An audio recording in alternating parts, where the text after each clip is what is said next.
तू काळा पेन कोणाचा आहे? माझं आहे. मग तुझ्या बापाने घातले होते का काळ्या पाण्यात निळे रिफिल? मग काय आलं? मग काय आलं? अरे ती शाई लावली होती ना तोंडाला, ती काही ना निळी झाली जी, मग कस काय भविष्यवाणी? मी तर म्हणलं ती माझे सामान आहे. अरे माझे अरे जबान नको करू. सोन्याला तोंड हाण तर गांड तरी हाण. फार कमी तुझ्याच गांडी ना बाण घालील मग आता घाण पण पडणार ना खाली. फार खाऊ निळी जीप झाली नाही त्याच्यात माझी काय चुकी आहे? शांत बसा. जन्मेळे झाले, काळे झाले, पिवळे झाले, ढवळी झाले, आई झवली त्याची. जिबेला काय म्हणलं का बरं का तू? काय काय काय काय म्हणू नको. तुझ्यामुळे माझा संडास गेला, माझं अर्ध घर गेला. काय तुझ्या भविष्याच्या नादात माझी भिकारवाणी परिस्थिती व्हायची आली. आता मी काय करू? काय करू मी? तुला माझ्या भविष्याने विश्वास नाही ना? मी नाही करीत भविष्याने ना. आपला 7 मिनिटं आता चायला गेला खड्ड्यात. गपचूप आहे ना आता मॅच बघा आता.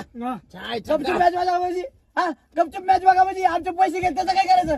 काय करायचं त्याचं? 50,000 आहे ना? तुझं अर्ध घर आहे ना अजून का ते पण लावायचं सट्ट्यात? आणि ते पैसे जर गेले ना मला परत काय म्हणायचं नाही बरं का? आउट होणार आता ह्यो.